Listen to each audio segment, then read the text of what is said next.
Sir ఏంటి ఇవన్నీ ఏం చేస్తున్నారు? మన ఇది ఆఫ్మూన్ మోడల్ సార్. ఇది మొదటగా ఆఫ్రికాలో చేశారు సార్. మన అనంతపురం కూడా అలాంటి పరిస్థితి కాబట్టి 3 ఏళ్ల కిందట మొదలు పెట్టాం సార్ సత్సాయిలోను అనంతపూర్లోను. దీని అడ్వాంటేజ్ ఏమంటే సార్, ఈ ప్రొలాంగ్డ్ డ్రై స్పెల్ వచ్చినాక సార్ ఉన్నట్టుండి హెవీ రైన్స్ వస్తాయి సార్. 50 mm, 100, 150, 270, 14 mm మనకు 2021లో కదిరిలో పడింది సార్ ఒక నైటే. అందుకంటే అలాంటి వర్షం పడితే 100-200 కూడా పడతాయి సార్. అలాంటి వర్షం పడినప్పుడు పొలంలో ఎక్కడిదెక్కడ నీళ్లు నిలబడిపోవాలి సార్. ఇలా ట్రెంచ్ తీసి సార్ అలా కట్టగడతాము. ఇలా కట్టడం వల్ల ఏమైతుందంటే స్లోప్ తగ్గుతుంది, అక్కడ నీళ్లు నిలబడతాయి సార్. మొత్తం ఆ ఏరియా అంతా ఎక్కడిదక్కడ భూమిలో ఇంకిపోద్ది సార్. దీనివల్ల ఏమైతుందంటే మొత్తం ఈ మన రాయలసీమలో కోస్తాలోను ఉత్తర కోస్తాలో ట్రైనింగ్ ఇచ్చారు సార్ నేను దీని మీద. ఈ సంవత్సరం ఎల్లినో ప్రభావం ఉందని తప్పనిసరి చేసి విజయ్ కుమార్ సార్ అందరికి ట్రైనింగ్ ఇప్పించారు సార్. ఎన్ని చేస్తున్నారు ఇక్కడ? మనం ఎన్ని ఎకరాలు చేస్తున్నాం ఇప్పుడు? ఈసారి మనము 30,000 ఎకరాలు టార్గెట్ పెట్టుకున్నాం సార్. ఇప్పుడు ఎంతవరకు జరిగేది? ఇది ఇనిషియేట్ చేసాం సార్. ఇప్పుడు 500 ఎకరాలు అయింది మనకు 2 జిల్లాల్లోనూ. కొంచెం బాగా చేయాలి, తొందరగా చేయాలి. ఇది డిఆర్పిఎం మోడల్ అని సార్. ఇది ఎవరి 3 feet సార్. ఇవన్నీ సేద్యం చేసే పొలాలు బీడు పెట్టేశారు సార్, దిగుబడి ఏమి రాక. ఇంకా వాళ్ళు సేద్యం చేసుకోలేరు, పశువులు లేవు. ఇంకా అలాగే పెట్టారు. 10 ఏళ్ళు 20 ఏళ్ళు అయింది సార్. అందుకని ఇప్పుడు ఏం చేసామంటే వాటికి ప్రతి 3 అడుగులకు ఈ 7 రకాల విత్తనాలు వేస్తాం సార్. వేయడం వల్ల మనకి ఏమవుతుందంటే ఈ గంజామృతం పౌడర్ సార్. ఇది ఈ పౌడర్ మనం తయారు చేసింది. ఈ పౌడర్ ఏమంటారు దీన్ని? గంజామృతం పౌడర్ సార్. ఆవు పేడ జీవామృతం, గంజామృతం సార్. ఇది చేసి విత్తనాలు ఇవన్నీ ఇప్పుడు వేస్తాం సార్. మనం మార్చి ఏప్రిల్లో సోయింగ్ చేస్తాం సార్. ఇవన్నీ పెలటైజ్ చేసాం సార్. ఈ కాటన్ విత్తనాలు సార్. ఇవి ఈ పెలటైజ్ చేయడం వల్ల ఏమవుతుందంటే బంకమట్టి, గంజామృతము, బీజామృతం విత్తన శుద్ధి చేసి మనం యాష్ పౌడర్ వేసి చేస్తాం సార్. ఈ విత్తనం ఇప్పుడు పెట్టేస్తే మనము ఎప్పుడు వాన వస్తే అప్పుడు మొలుస్తాయి సార్. దాంట్లో వేసేస్తారు ఇప్పుడే. ఇప్పుడే ఆ సర్కిల్లో 7 రకాల విత్తనాలు వేస్తాం సార్. దాన్ని ఇంకేం తవ్వరా అవసరం లేదు, కొద్దికి తవ్వుతాం ఇంత సార్. సేద్యం చేసే అవకాశం లేదు కాబట్టి నేను అడిగేదండి. దాన్ని కొంచెం తవ్వుతారా? కొద్దిగా 2 ఇంచులు సార్. దాంట్లో వేసేస్తారా? వేసేస్తారు. 5 రకాలు సార్. దీంట్లో ఏం చేస్తామంటే ఇవి పెద్ద చెట్లు వచ్చేది సార్. ఆముదము, కంది, కాటను, అవి 6 అడుగులు 6 అడుగులు పెడతాం సార్.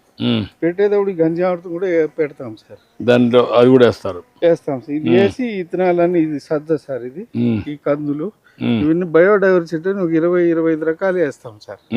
ఇవి వేయడం వల్ల ఏమవుతుందంటే పురుగులకి తిండి దొరుకుతుంది సార్, చంప. అది ఆప్టిమ్ అవుతుంది. మొత్తం ఎన్ని ధాన్యాలు ఉన్నాయి దీంట్లో? 25 మొత్తం. అది 25 సార్. ఇవి ఒక 7 సార్. 32 వేస్తారు. 32 వేస్తాం సార్. ఇవి మెయిన్ క్రాప్ సార్, అంటే ఫుల్ పంటలు ఇవి. ఇప్పుడు మనకు ఎంతవరకు రేపు రాబోయే రోజుల్లో ఆదాయం? ఏడాది అంతా వస్తుంది సార్ ఈ పంటలు. ఇప్పుడు వేస్తే ఒక సంవత్సరానికి వస్తుంది. సంవత్సరం హార్వెస్టింగ్ వస్తూ ఉంటాయి. వచ్చిన దాన్ని బట్టి తీసుకుంటాం. మళ్ళీ ఖరీఫ్ వరకు ఉంటుంది సార్. ఎంత వస్తుంది అనుకుంటున్నారు ఎకరాకి? మనకు ఈ మెయిన్ క్రాప్స్ ఈ సజ్జలు సార్ 3 సార్లు పంట వస్తుంది సార్. మామూలుగా అయితే ఒకసారే సార్ వచ్చేది. ఇది 3 సార్లు టిల్లరింగ్ వస్తుంది సార్. అంటే మనం తీసేసిన ఈ గంజామృతం వేయడం వల్ల ఈ పంట అంతా సారం పెంచుకుంటాయి సార్. పంట వల్ల ఎకరాకి ఎంత వస్తుందని ఎక్స్పెక్ట్ చేస్తున్నారు? ఇది మనకు ఒక 60,000-80,000 వస్తాయి సార్ ఎకరాకి. ఇవన్నీ కలిపి sir 1 by 1 followed by next ఏంటంటే హార్టికల్చర్ క్రాప్స్ వేయాలని సార్. ఇదైనాక అంటే 2 ఏళ్ళు అయినాక నేల బాగా పదును పట్టుకునే గుణం వస్తుంది సార్. వానపాములు పెరుగుతాయి సార్.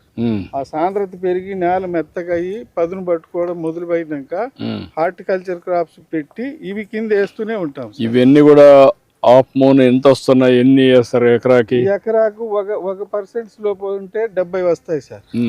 2% స్లోప్ ఉంటే 200 వరకు వస్తాయి సార్.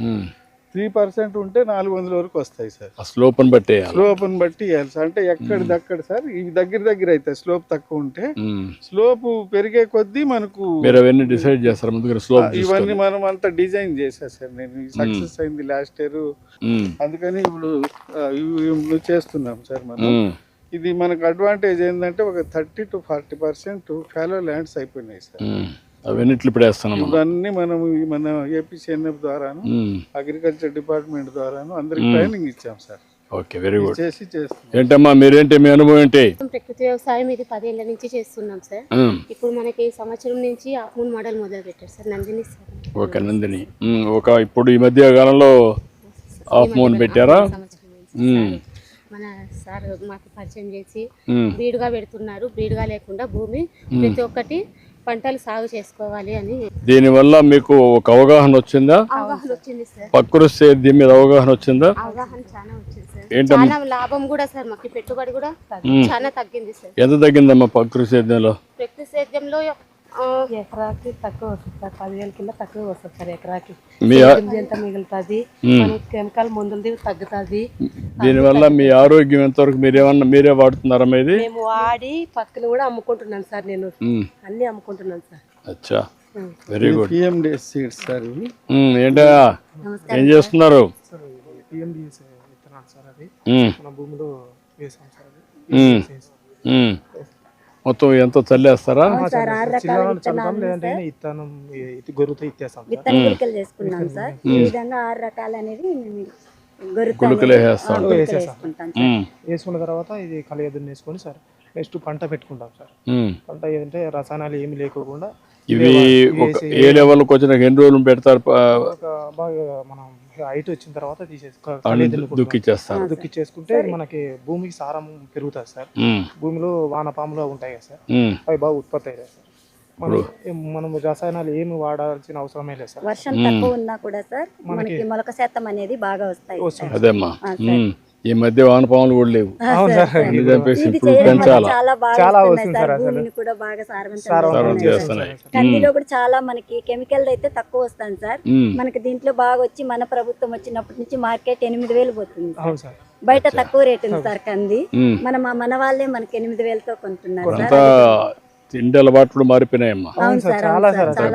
పప్పులు ఎక్కువ తింటున్నారు, ప్రకృతి సేద్యం ఎక్కువ తింటున్నారు. ఇప్పుడు మీకు దీనివల్ల ఒక అనుభవం, మీ అనుభవం అంతా కూడా బాగా వచ్చింది మీకు. ఆదాయం కూడా పెరుగుతుంది సార్. ఇలా 5-6 రకాలు వేసుకోవడం వల్ల సార్ ఒక పంట రేట్ తక్కువ ఉంది, ఇంకో పంటలో మాకు వస్తుంది సార్. బాగా వచ్చి నేల అనేది సారవంతమై కూడా పంటకు బ్యాలెన్స్ అవుతుంది. అది కూడా మళ్ళీ ఎరువుగా తయారవుతుంది సార్. పెట్టుబడి కూడా తక్కువ సార్. ఆదాయం ఎక్కువ వస్తుంది. జీవామృతము ఎక్కువ స్ప్రేయింగ్ చేస్తాం సార్. వేరే రసాయనాలు అసలు వాడాం సార్. ఇదేమ్మా ఏం చేస్తున్నావు ఇక్కడ? ఇవి నమస్తే సార్, నా పేరు గీత. మాది వేములపాడు గ్రామము, యాడికి మండలము. నేను నా భర్త ఉపాధి హామీ పనులు చేస్తా ఉంటాం సార్. మాకు ఈ పనుల వల్ల చాలా ఉపయోగం ఉంది సార్. ఈ పనుల వల్ల నా లాంటి వాళ్ళ శ్రామికులంతా చాలా సంతోషం. ఇప్పుడు ఇవంతా తీసి ఆ పక్కన వేస్తున్నారా? అవును సార్, ఇది వర్షాలు పడినప్పుడు పొలం దగ్గర ఉండే ఇది ఫామ్ పాండ్ గా పనిచేస్తుందా? అవును సార్. దీనివల్ల లాభమేనంటావా? లాభమే ఉంది సార్. ఈ మాత్రం వదిలిపెట్టి దాంట్లో అంతా కూడా మనం నీళ్లు బట్టి ఒంటరి వచ్చినప్పుడు ఆ పక్క ఎరోజన్ కాకుండా ఈ పక్క నీళ్లు వస్తాయి. అవును సార్. దీంట్లో మిగిలితే ఇట్లా పోతాయి. అవును సార్. మాకు దీనివల్ల ఉపయోగం చాలా ఉంది సార్. నా అలాంటి శ్రామికులు చాలా సంతోషపడుతున్నారు. అదేమ్మా, ఈ డబ్బులు గాని మాకు బాగా బిల్లులు పడుతున్నాయి సార్. గతంలో 290 రూపాయలు ఉండేది, ఇప్పుడు 307 రూపాయలు వచ్చింది సార్. ఇవన్నీ వాటర్ కన్జర్వేషన్ లో నీటి భద్రత చేయడానికి ఎక్కడికక్కడ కాలువలు అన్ని పనులన్నీ చేయమన్నాం. ఈసారి ప్రోగ్రామ్ కూడా మారింది. జీరామ్జీ వచ్చింది, పళ్ళ తోటలకి కిందికి పెట్టామన్నాం. ఈ రోజే 100 రోజుల కార్యక్రమాన్ని నేను ప్రారంభించాను. చాలా సంతోషంగా బాగా చేస్తున్నారు. గుడ్, రండి. ఇంకేంటి చెప్పండి. మన ప్రభుత్వంలో వాటర్ కూడా హెచ్ఎల్సీ కాలువలకి చాలా ఎక్కువ ఇచ్చినాం సార్. 6 నెలలు వచ్చినాయి. గత ప్రభుత్వంలో 3 నెలలు వచ్చినాయి సార్. 74 టీఎంసీ నీళ్ళు వదిలిపెట్టాం. ఇంకొకటి ఈ ప్రభుత్వంలో 2 పంటలు వేసుకున్నాం సార్ మనం వచ్చిన తర్వాత. పోయిన ప్రభుత్వం అంతా ఒక పంటకే వాటర్ లేక చాలా ఇబ్బంది పడినాం సార్. ఈసారి 2 పంటలు అంటే అందుకే నేను ఇప్పుడు ఒక మాట చెప్పాను మిమ్మల్ని అందరినీ. వర్షపు నీరుని భూగర్భ జలాలుగా మార్చాలి. దానికి మీకు అనుసంధానంగా నదీ జలాలు కూడా అనుసంధానం చేస్తాం. ముందు మీ ఊర్లు చెరువులు గిరువులు అన్నీ నిలపాల. అదే మరి పైన వచ్చే నీళ్లు నదుల అనుసంధానం ద్వారా అవి కూడా తీసుకొస్తాం. అప్పుడు ఏమవుతుందంటే మనకు ఎప్పుడూ కరువు రాకుండా సుభిక్షంగా ఉంటుంది. చాలా సంతోషమ్మా. గుడ్. వెళ్ళినా అంటే అందరికి అవగాహన వస్తుందా? చెప్తున్నారా? జిల్లా రెండు బాగా చేస్తున్నారు సార్. చాలా బాగున్నారు సార్. భవిష్యత్తు తరాలకు అనేది బాగా మార్పు రాబోయే తరాలకి అవును సార్ మన చేతుల్లో ఉంది మన భవిష్యత్తు. అవును సార్ మన ఆరోగ్యం కాపాడాలి, మన నేలతలను కాపాడాలి సార్. చేయాలి. మన సమాజాన్ని కాపాడుకోవాలి, మనం ఆరోగ్యంగా ఉండాలి, మనం కూడా డబ్బులు సంపాదించుకున్న మార్గం చూడాలి, పిల్లల భవిష్యత్తు బాగుండాలి. నీరు అనేది సంపద. దాన్ని ఎంత నీళ్లు కానీ మనం ఎక్కువ పెట్టుకోగలిగితే అంత డబ్బులు బ్యాంకులో ఉన్నట్టే.